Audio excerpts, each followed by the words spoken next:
नराकार परम ब्रह्म रूपाय ज्ञानहारिणी आत्मज्ञान प्रदान तस्मै श्री गुरुवे नमः। जो गुरु ब्रह्म नर रूप धराधाम अवतरण करी अज्ञान अंधकार को दूरीभूत करी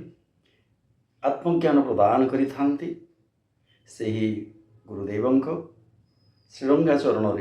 मु शतकोटी शिरोलोटा प्रणाम निवेदन करुछि एवं समस्त स्तोत्रवृंद को नमस्कार और प्रीति संभाषण जनाऊँछि।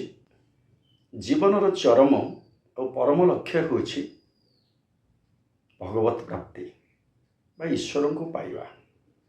सेथिपाई भागवत रे कहा जाइछि जे सर्व शरीर मध्य सार दुर्लभ नर कलेबर सुलभ नाव रूपे घटे बंधन भव सिंधु तटे से नावे गुरुकर्ण भार मुहि अनुकूल समीर एमंत नाव थाई कूले जमुना तरे सिंधु जले से नर हीन मूढ़मती ताहाको कही आत्मघाती। एक भागवत कहले अर्थात 84 लक्ष जोनि जन्मग्रहण कर सारा विभिन्न विभिन्न इतर जन्मग्रहण कर सारा ये दुर्लभ मनीष जन्म को जीव पाई थाए एवं ए मनीष जीवन हूँ गोटे साधनार देह यही देह को साधना कर भगवत प्राप्ति पाइबा ही एकमात्र लक्ष्य। सेथिपाई उपनिषद मध्य कहिछन्ति शृणन्तु विश्वे अमृतस्य पुत्रा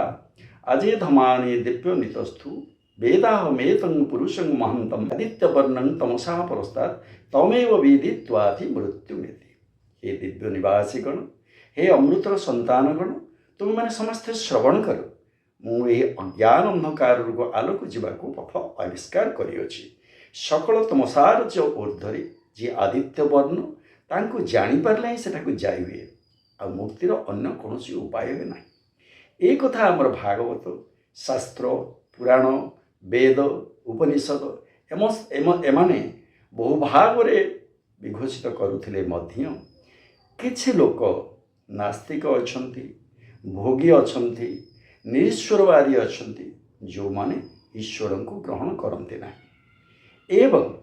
किछि लोक अछंती किछि अधिका पाठशाठ टिके पढ़ी जाइथिले मटेरियल गेन पछरे एमिति समाने पढ़ी जाई थांती समाने ईश्वर को ग्रहण करते ना। जदि किए तांको कहे भगवत सत्ता को जदि तुम ग्रहण करिवो ताले तुम जीवन सरस सुंदर मधुमय हो जीवो। सेठी समाने संगे संगे प्रश्न करती जे तुम कौन भगवान को देखिछ, तुम कौन मते भगवान को देखे दे पारिबो। एठी गोटे कथा गोटे सुंदर गल्पर आख्यान मुझे मानी करुच्ची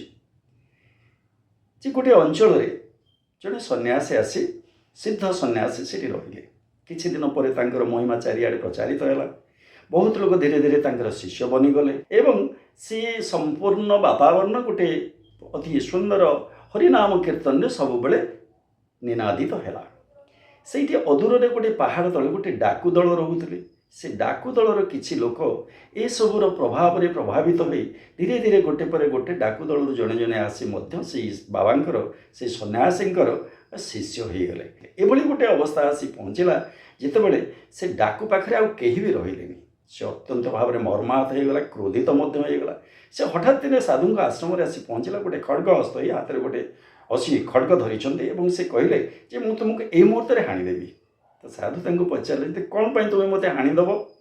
ना देख तुम्हें मोर समस्त संगी मान को गोटी गोटी कर आनी शिष्य करदेल किंतु तुम्हें कौन मत कहीपर तुम्हें कौन एजाए भगवान को देखिच, तुम्हें कौन से भगवान को मत देखे दे पार। जदि तुम्हें मत भगवान को देखे दे पार ताहले मु मध्य डाकुवृत्ति त्याग कर तुमर आज शिष्य अन्यमान भली हो। तो साधु भाग कहले महाभाग सन्यासी महाभाग कहले हाँ मु तुमको अवश्य से विश्व पिता को देखे दे पारिबी किंतु गुरु को भगवान को पाइबापी हेले गोटे मार्ग दरकार एवं से मार्गर पुरोधा होचंदी गुरु तेणु तुमको मत गुरु रूपे ग्रहण करने पड़ो। शिष्य कहले हाँ सांगे सांगे मुझे तुम गुरु रूपे ग्रहण कली ना मोर पाद स्पर्श कर प्रणाम कर। गुरु को प्रणाम न कले गुरुंर कथा तुम भितर संचारित हेनी तुम्हें तो प्रणाम कर से प्रणाम कले। प्रणाम कर सारा कहले एणिकी मु तुम गुरु किसी समय तेणु मु तुमको जहाँ कहि तुम्हें ताहा ही कर। तो अगत्या डाकू को से कहले जे तुम्हें माटी उपर लंबे शोई पड़ एवं मु जहाँ करी 1 घंटा पर्यंत कौन कथा पर प्रश्न उठे पार ना तुम्हें खाली शुण मु तुमको जहाँ पचारि से तुम्हें कह तापर से गोटे बहुत काठ बड़ काठ फाड़ियाटा आनिले ताको बहुत जगह गोड़ पिठी हाथ सबुआड़े बहुत जोरे पिटापी लगे तो जंत्रणा डाकू जनक छटपट होगा लगे से कहले ए आपण कौन कर मत पिटी पिटी मारिदेवे ना कौन तो साधु से काठ फड़ा फोपाड़ी दे जाकि कौन कले जाकि कान शरीर गोड़ कान हाथ सबुठ शुंघापी चेष्टा कले किसी जापारे तापर किसी समय निर्निमेष नयन संपूर्ण सर्वांग शरीर को देखापी चेष्टा कले तापर किसी समय जीभरे लेहन करने चेष्टा कले ये किसी समय कर सारापर से पचारे जे आप कौन करुँच मो देह को लेहन कहीं करुँच मत एमती देखुं कहीं कान मो देह कौन शुणुंट ना मुझे देखुली तुम्हें ये जो पहाड़ पाइल ये पहाड़ तुम्हें छटपट हो जानूची किंतु कौटी से वेदनाटा तुम शरीर में अच्छी मुझे जानापी चाहूली जे कान द्वारा कौन जगह मैं शब्द भी शुणी पारे जीभ द्वारा आघ्राण भी करें आखि द्वारा देखी भी पारूनी कौटी तुम से वेदनाटा बाहर तो डाकू सांगे सांगे कहले ये सब कौन संभव मो देहरे जातना जंत्रणा हो जंत्रणा को आखि नाक कान पाटी जीव ए मत ए सब मध्यम तुम्हें कौन अनुभव कर से कौटी मोर वेदना हो तो साधु सांगे सांगे कहले देख ये जो पंच इंद्रिय अच्छी पंच ज्ञानेन्द्रिय जहाद्वारा आम एक्सटर्नाल वर्ल्ड को जापर ये पंच इंद्रिय आर इनसफिसीयेंट बा सफिसीयेंट नुहति तुम मो आखि आगे मुझे देखुची तुम्हें प्रहार खाई तुम देहरे वेदना हो किंतु ये पंच इंद्रिय माध्यम मुझे जापारूनी जे से जो वेदनाटा तुम शरीर में कौटी अच्छी यदि तुम शरीर में अनुभूत होता वेदनाटा सत्य एवं ये पंच इंद्रिय ताकू देखिकी आसर्टेन करें जे कौटी से वेदनाटा अच्छी ताहले देखिल कही तुम्हें ये जो पांचटी इंद्रिय ये पांचटी इंद्रिय माध्यम तुम देहरे वेदना होता जगटा को मुझे जानी सारापर जो निजे डिटेक्ट करें से स्थूल पंचेन्द्रिय द्वारा तुम्हें सकल वस्तुर अतीत जी अप्रकाश्य जी सकल चेतनार ऊर्ध्वे जी विश्व स्रष्टा जी विश्व पालक विश्वर कर्ता तुम्हें ताको एते सहजरे अनायास साध्य साधना न थाए ये पाइज तो से डाकू जनक बुझीपारे कहले साधु महात्मा मुझे बुझीगली मोर भ्रम दूर हो गला एवं मु आज आपणकर शिष्य हो से शिष्य हो गला ये आउ गोटे कथा मुझे कही रखापी चाहे जो मैंने सब यही माने धन दौलत पद पदवी मोहरे पड़ी ठाकुर को जीवन में ग्रहण करती ईश्वर को जीवन में ग्रहण करती भगवान को जीवन में ग्रहण करती से उद्देश्य मुझे गोटे कथा ये कहवाई चाहे जोटा कि विश्व विस्तृत वैज्ञानिक आइनस्टाइन कही थे तर किसी सांग मैंने आइनस्टाइन को पाखे पहुँचले जे आइनस्टाइन को पचारे अच्छा आइनस्टाइन आम गोटे कथा तुमठू बुझापी आसलु आइनस्टाइन कहले कौन कथा एबे आम शुणुचु जे तुम्हें जड़े पदार्थविद पदार्थर सब सृष्टि जो मानकर धारणा हवा कथा जो मानकर ज्ञान एवं तुमर भी थिला किंतु तुम्हें आजिकल कड़े ईश्वर शक्ति रे विश्वास करछ ईश्वर अछंती बोली विश्वास करछ ए कथा कौन सत तो आइनस्टाइन कहले हाँ से कथाटी सत तो कहीं से कथाटी सत तुम मानक मुझे कहूँ तुम्हें धैर्य धरी टे बस एवं शुण तापर आइनस्टाइन आरंभ कले मुझे रिसर्च करने आसिली एवं वैज्ञानिक हो गली जो हाई पावर रिजोल्यूशन जो मिलला सब टेलीस्कोप से मुझे आखि को देखिली शून्य आकाश बहुत विराट विराट ग्रह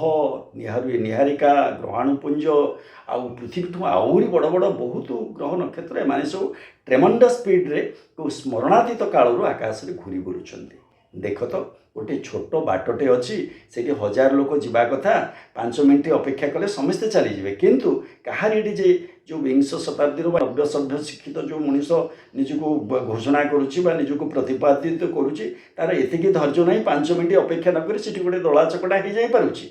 ताहले ये जो निष्प्राण प्रास्तार खंड बड़ बड़ हेवेनली बॉडी आकाश में बुलूं यार तो जड़े कर्ता निश्चय थी ना एडे एडे पिंड जो घूरुंच स्मरणातीत कालू कई क्या सहित पिटी होना चूर्ण विचूर्ण विघूर्णित होना से जो रेखा जो जो गतिपथ से गतिपथरे से घूर्णायमान होती तेणु यार मूढ़ किसी गोटे सोर्स ऑफ एनर्जी कौटी गोटे कनसेंट्रेटिक होकर कौटी गोटे केन्द्र गोटे source of large source of energy कौटी अच्छी जो सोर्स ऑफ एनर्जी ये समस्त ग्रह नक्षत्र निहारिका पुंज इत्यादि गैलेक्सी व्हाटएवर ये सोलार सिस्टम रे अछि बा हेभिली बॉडी जहाँ भी करुचंती सेमानंको नियंत्रण करुचंती एवं ताहा ही बोधे